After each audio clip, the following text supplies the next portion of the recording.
ஆண்களுக்கு அன்றாடம் ஏற்படக்கூடிய தொந்தரவுகள் மற்றும் உடல் அழற்சி, மூளை சோர்வு, விந்தணுக்கள் குறைபாடு உடைய நோய்களை எவ்வாறு போக்கிக் கொள்ளலாம் என்பதை பார்க்க போகிறோம். அதற்கு முதலாவதாக நாம் 200 மில்லி வெள்ளாட்டுப்பாலை நன்றாக காய்ச்ச வேண்டும்.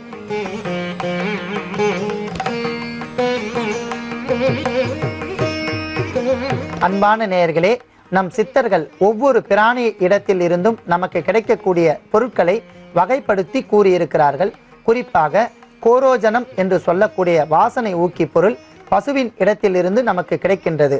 அதை நாம் தைல வர்க்கமாகவும் அதை வாசனை ஊக்கியாகவும் நாம் பயன்படுத்தலாம்.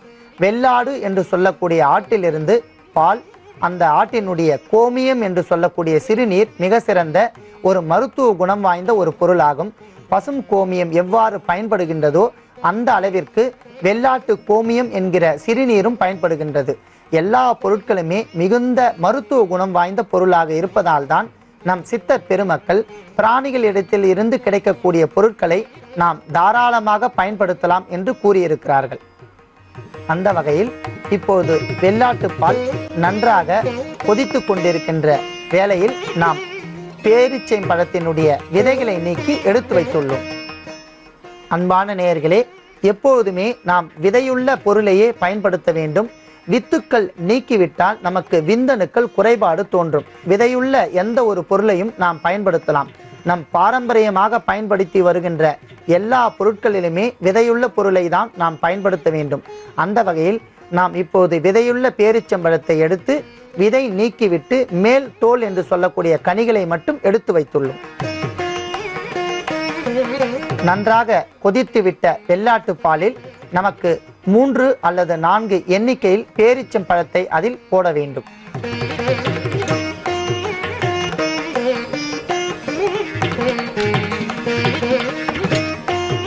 அடுத்ததாக அதனுடனே பனங்கற்கண்டு அரை தேக்கரண்டி சேர்க்கலாம். இவை இரண்டையும் கலந்த வெள்ளாட்டு பாலை சிறிது கொதிக்க வைக்க வேண்டும்.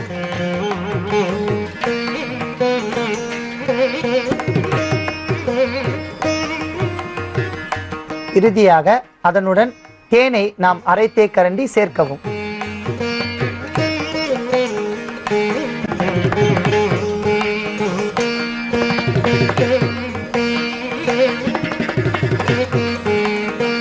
அன்பான நேயர்களே, வெள்ளாட்டு பாலில் பேரீச்சம்பழம் நன்றாக இழைந்து அதனுடைய மருத்துவ குணங்கள் இறங்கிவிட்டு இருக்கும். மேலும் அதனுடன் நாம் தேன் சேர்த்துள்ளோம். அவையும் சேர்ந்து நன்றாக கொதித்து விட்டபடியால் இப்போது நாம் அதை எடுத்துக்கொள்ளலாம்.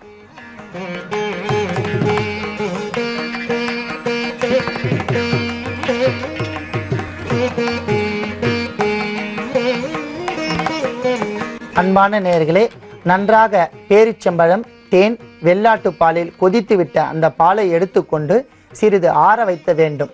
அதன் பிறகு நாம் விதை நீக்கிய பேரீச்சம்பழத்தை 1 அல்லது 5 எண்ணிக்கையில் 5 எடுத்துக்கொண்டு இப்போது நாம் பசு வெண்ணெயை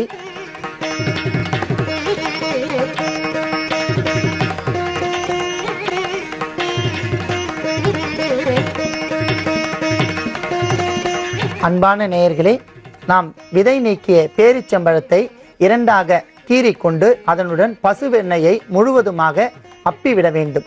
பூரணமாக அப்பிவிட்ட இந்த பேரீச்சம்பழத்தை இரவு வேளையில் 5 எண்ணிக்கையில் 5 வெண்ணெய் வைத்த பேரீச்சம்பழத்தை உட்கொண்ட பிறகு நாம் நன்றாக காய்ச்சிய இந்த பசும்பாலை குடித்துவிட வேண்டும். சுமார் 200 மில்லி வெள்ளாட்டு பாலை பூரணமாக குடித்துவிட வேண்டும்.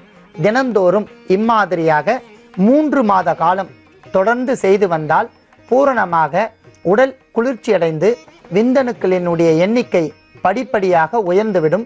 மேலும் மூளை அழற்சி பூரணமாக நீங்கிவிடும். முதுகுத்தண்டு நோய் வரவே வராது. அற்புதமான எளிமையாக கிடைக்கக்கூடிய இந்த வெள்ளாட்டு பால் மற்றும் பேரீச்சம்பழம், தேன் இவற்றை கொண்டு இந்த பானகத்தை தயாரித்து தினந்தோறும் சாப்பிட்டு விட்டு நாம் பேரீச்சம்பழத்தினுடைய விதைகளை நீக்கி அதனுள் பசு வெண்ணெயை வைத்து எண்ணிக்கையில் 5 எடுத்து தினந்தோறும் சாப்பிட்டு வந்தோமானால் பூரணமாக இந்த விந்தணுக்களினுடைய குறைபாடு படிப்படியாக நீங்கிவிடும்.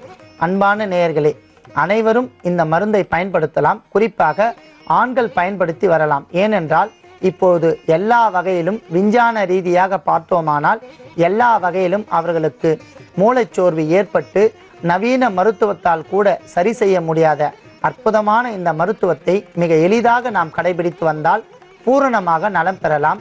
குழந்தையின்மை பரிபூர்ணமாக நீங்கிவிடும். அவர்களுக்கு எல்லா வகையிலும் உடல் ஆரோக்கியத்தை தரும். மேலும் விந்தணுக்கள் அதிகரிப்பதோடு உடலுக்கு ஆரோக்கியத்தை தரக்கூடிய அற்புதமான இந்த மருத்துவத்தை நீங்களும் பயன்படுத்தி பிறருக்கும் கூறும்படி கேட்டுக்கொள்கிறேன். நன்றி.